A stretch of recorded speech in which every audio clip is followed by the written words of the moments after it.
C'est l'heure de l'actualité sur MTV+, mesdames et messieurs. Voici les titres de ce journal. Nous débutons au Sénégal avec le lancement de la Zenmix Master, une première plateforme de mastering à base d'intelligence artificielle. Et puis au renforcement du partenariat en matière de santé entre le continent africain et l'Europe. Nous en parlons dans cette édition. Bonsoir à tous et bienvenue. Une nouvelle ère s'ouvre au Sénégal dans le paysage musical avec le lancement de la Zenmix Master, une plateforme de programmation musicale made in Sénégal, une combinaison d'intelligence artificielle et de machine learning. Innovation sur le marché de l'industrie musicale avec Zenmix Master, la première plateforme de mastering via intelligence artificielle en Afrique. Lancé officiellement le 27 janvier 2024 à Dakar au Sénégal, ce logiciel de programmation vient répondre à un besoin d'obtenir une solution sonique de qualité accessible à tous les artistes, ingénieurs, producteurs, beatmakers et créateurs de contenu. Cette plateforme permet aux artistes, aux créateurs de contenu, aux ingés, aux compositeurs de pouvoir gagner du temps. Parce qu'on sait que souvent en fait, les artistes créent rapidement et ils ont besoin d'entendre au moins ce qu'ils ont produit. Donc en gain de temps, c'est un gain de temps énorme. Et en termes de qualité aussi, parce qu'on sait qu'il y a 50% des artistes qui n'ont pas forcément accès à des frais onéreux de mastering de studio. Ou bien même, on sait en général, il y a 50% des artistes qui ont du mal à masteriser leur musique. Zenmix Master fournit une analyse rapide, précise et une optimisation sonore adaptive, éliminant ainsi les erreurs techniques et accélérant le processus de mise au point final, tout en préservant l'authenticité artistique. Là où c'est intéressant, c'est certainement pour les plateformes de distribution qui pourront, en termes de partenariat, travailler avec Zenmix Master pour pouvoir avoir un niveau de qualité de son qui soit assez intéressant. Et pour le marché local, les acteurs, les créateurs de contenu, les auteurs, compositeurs, les artistes, en fin de compte, qui pourront, avec un pricing qui est assez adapté, accéder aujourd'hui à un service de mastering pour leurs projets musicaux. Les acteurs du paysage musical, portés par la vision d'un écosystème musical africain florissant, soutenu par des technologies de pointe, louent cette initiative. Pour avoir un bon mastering, des fois on voyage, on part dans d'autres pays pour trouver les plus bons ingénieurs de son pour faire le mastering et le mix. Et lui, il nous le facilite en 5 minutes qu'on puisse avoir un bon mastering à présenter, à mettre dans les plateformes de téléchargement légales et en plus à mettre dans nos voitures, dans le concert et tout, avoir ce même rendu. Je pense que ça aussi, c'est à saluer. Zenmix Master, la nouvelle plateforme de mastering, ouvre également de nouvelles opportunités économiques, offrant des possibilités de connexion et de partenariat entre artistes et ingénieurs de son. Au Gabon, l'âge de départ à la retraite passe à 62 ans pour les fonctionnaires civils contre 60 ans auparavant. Une décision adoptée lors du Conseil des ministres du gouvernement de transition le 7 février 2024. Au Gabon, le gouvernement a décidé de repousser l'âge du départ de la retraite des fonctionnaires civils de 60 à 62 ans. Le Conseil des ministres du gouvernement de transition du 7 février 2024 a entériné cette décision. Ce changement s'inscrit dans le cadre de l'arrimage des pensions au nouveau système de rémunération et dont la mise en œuvre est prévue à la fin du premier trimestre 2024. Quand on regarde la question de l'augmentation de l'âge, c'est déjà exceptionnel qu'en Afrique, les gens aient 60 ans de moyenne d'âge à la retraite. Dans beaucoup de fonctions publiques, c'est largement au-dessus de ça. Mais à partir du moment où l'espérance de vie est à 66 ans, on peut encore comprendre qu'on passe à 62. Si la décision des autorités gabonaises ravit nombre de fonctionnaires en service, elle est reçue de façon mitigée par les jeunes diplômés sans emploi.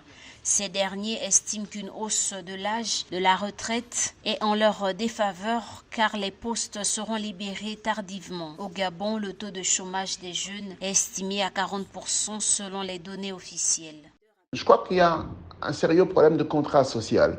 Il est bon que le gouvernement se donne les moyens de pouvoir travailler sur la qualité de la santé pour repousser au-delà de 70 ans l'espérance de vie. Ce serait un contrat plus sain et plus éthique vis-à-vis des retraités en leur disant, même si vous allez à la retraite à 62 ans, ce n'est pas en 4 ans en moyenne que vous allez mourir et arrêter de bénéficier de votre cotisation, mais c'est au moins 8 ans ou plus. Je crois qu'il y a un travail à faire, aussi bien à l'égard des travailleurs de l'État, mais également à l'égard des jeunes qui ne regardent que l'État pour être en mesure de considérer leur carrière professionnelle. Cette décision intervient plus de 12 ans après la dernière modification statut général de la fonction publique limitant le départ à la retraite à 60 ans. Toutefois, en raison du caractère particulier de certaines activités, cette limite d'âge pouvait, selon le cas, être ramenée à 55 ans ou portée à 65 ans. La hausse de l'âge de la retraite constitue un engagement financier supplémentaire de 16 milliards de francs CFA pour la révalorisation des retraites antérieures à août 2015. Le Parlement de la transition devrait dans les prochains jours adopter cette hausse de 2 ans de l'âge de la retraite. Drame au Congo, une terrible catastrophe s'est abattue sur le fleuve Congo dans l'ouest de la République démocratique du Congo où des dizaines de personnes ont été tuées et plusieurs autres portées disparues après qu'une collision ait eu lieu entre 2 embarcations dimanche dernier. Un accident sur le fleuve Congo a entraîné la mort de plusieurs personnes et la disparition de plusieurs autres en République démocratique du Congo dimanche. Selon les informations fournies par un responsable local lundi, les 2 embarcations chargées de passagers et de marchandises se sont violemment percutées dimanche à l'est de la capitale, Kinshasa. Alors que les secours s'organisaient, les riverains impuissants ont été témoins du drame. À ce stade, le nombre de personnes ayant survécu reste indéterminé. Sur le fleuve le plus profond de la planète, les accidents sont fréquents. Pas plus tard qu'en janvier, une tragédie similaire avait frappé l'est du Congo, où la plupart des 50 passagers à bord d'un bateau en bois ont péri lorsque celui-ci a chaviré sur un lac de la région.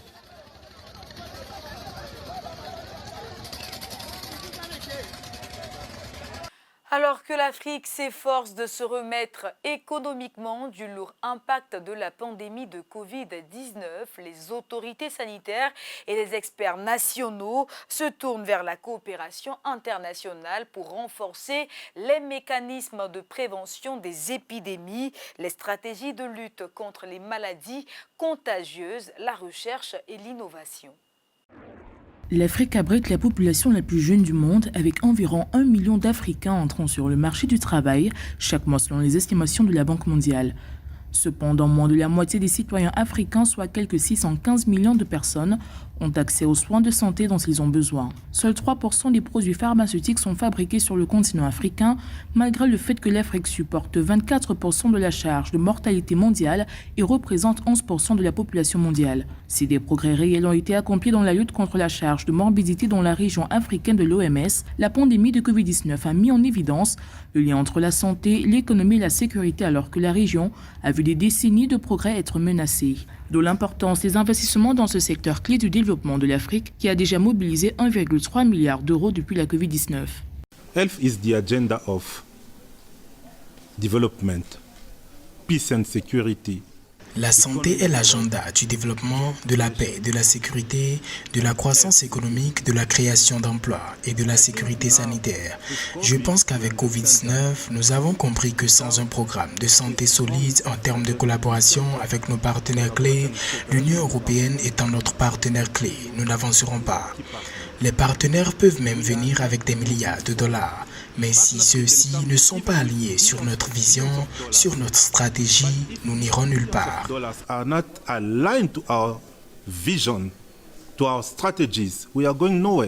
Le droit à la santé était d'ailleurs l'une des principales préoccupations du 6e sommet Union européenne-Union africaine à Bruxelles en 2022. L'investissement dans les personnes est devenu un pilier essentiel de la coopération entre l'UE et l'Afrique, la priorité étant accordée à la lutte contre les inégalités et à l'accès à des soins de qualité. Dès le sommet de l'UA de février 2022, l'Union africaine et l'Union européenne se sont engagées conjointement à assurer la souveraineté sanitaire de l'Afrique et à répondre aux futures crises sanitaires. Ce sont des objectifs que nous avons définis conjointement. Une autre priorité de cette coopération devrait être l'amélioration des soins de santé et le renforcement des systèmes de santé nationaux afin de les rendre plus résistants aux crises futures. Du 5 au 7 février 2024, une mission de la Commission européenne s'est rendue à Addis Abeba pour discuter des stratégies de renforcement de la coopération entre l'Union africaine et l'Union européenne en matière de recherche et d'innovation dans le domaine de la santé afin de stimuler la production locale d'équipements et de médicaments. L'Europe n'est en sécurité que lorsque l'Afrique est en sécurité. L'Europe ne peut être en bonne santé que lorsque l'Afrique est en bonne santé, et la santé est la condition préalable au progrès social et donc à la stabilité. Dans le contexte du nouvel ordre de santé publique pour l'Afrique, les investissements dans le cadre de l'initiative Team Europe sur la fabrication et l'accès aux vaccins, aux médicaments et aux technologies de la santé en Afrique peuvent contribuer à renforcer les capacités de base et techniques d'Africa CDC pour renforcer l'architecture continentale de sécurité sanitaire en utilisant une approche One Health, intensifier la surveillance basée sur le séquençage et renforcer les capacités du réseau de laboratoires de santé publique pour la détection des épidémies et la riposte. Restons encore un peu sur le continent africain afin de booster le niveau d'intégration économique africaine. La Banque africaine de développement, la BAD, en association avec des partenaires bi- et multilatéraux, a déboursé 1,5 milliard de dollars pour l'établissement de 25 zones spéciales de transformation agro-industrielle dans 11 pays africains. Avec un commerce intra-africain d'environ 15% contre 54% dans la zone de libre-échange d'Amérique du Nord et 60% en Asie, les marchés africains restent très peu intégrés selon la Banque africaine de développement. C'est dans cette optique que la BAD annonce la création des zones spéciales de transformation agro-industrielle alors que l'Afrique possède un avantage comparatif absolu sur les produits alimentaires comparés aux autres continents. Ainsi, la BAD, en association avec ses partenaires bilatéraux et multilatéraux, ont déboursé 1,5 milliard de dollars pour l'établissement de 25 zones spéciales de transformation agro-industrielle dans 11 pays africains. Particulièrement heureux et très honoré de la présence parmi nous de vos excellences, chefs d'État et de gouvernement. Votre présence envoie un signal fort que l'Afrique est la première destination des investissements, que le leader politique, l'engagement, la détermination sont là, et dans toute l'Afrique, pour faire souffler le vent dans les voiles des investissements. Selon l'institution multilatérale, plusieurs gouvernements africains ne collaborent pas assez avec le secteur privé pour le développement et l'amélioration des infrastructures régionales ni pour l'amélioration des politiques relatives aux industries adaptées aux capacités qui pourraient booster cette intégration. Pour Oyebanji Oyelaran Oyenginka, conseiller spécial du président de la BAD pour l'industrialisation, il faut moderniser et changer la structure de pays africains pour accélérer la transformation agraire. Du point de vue développement, ces zones constituent une stratégie industrielle qui va accélérer la transformation agraire et modernisera les techniques agricoles et également impliquera une meilleure productivité, une meilleure efficacité économique et évidemment l'efficacité des zones géographiques. Si on a installé de très bonnes infrastructures dans la région. Le SAPZ également permet de mobiliser des partenariats privés-publics, non seulement d'un point de vue financier, mais également concernant les compétences et les connaissances.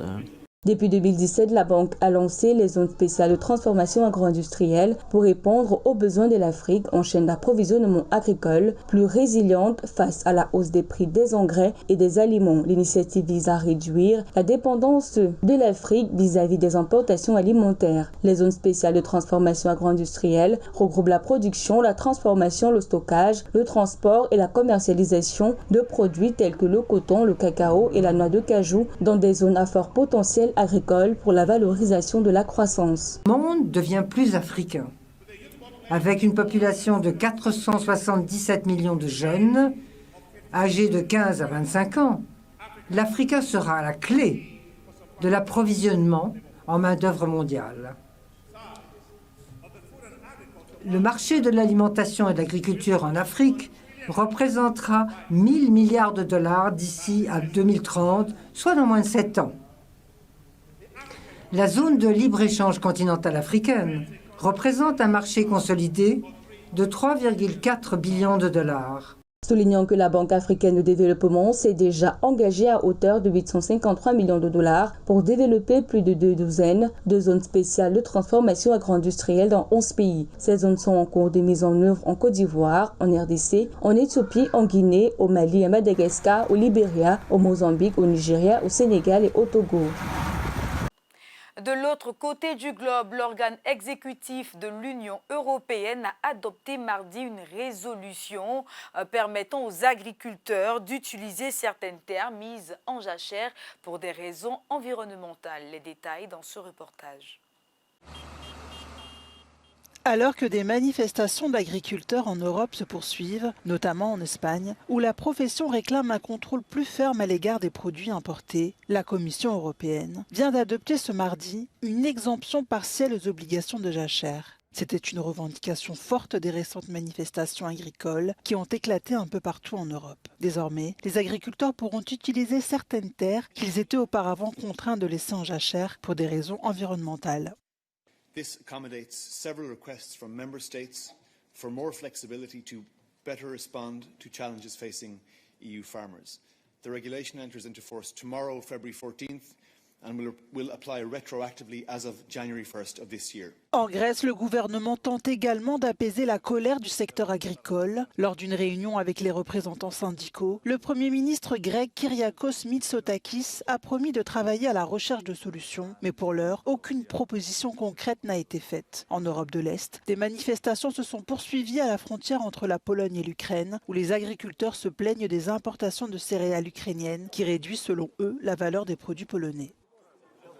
C'est ici que nous refermons cette édition de l'actualité. Très heureuse de vous l'avoir présentée. Je vous souhaite une excellente suite de programmes sur MTV+, la télé qui transforme.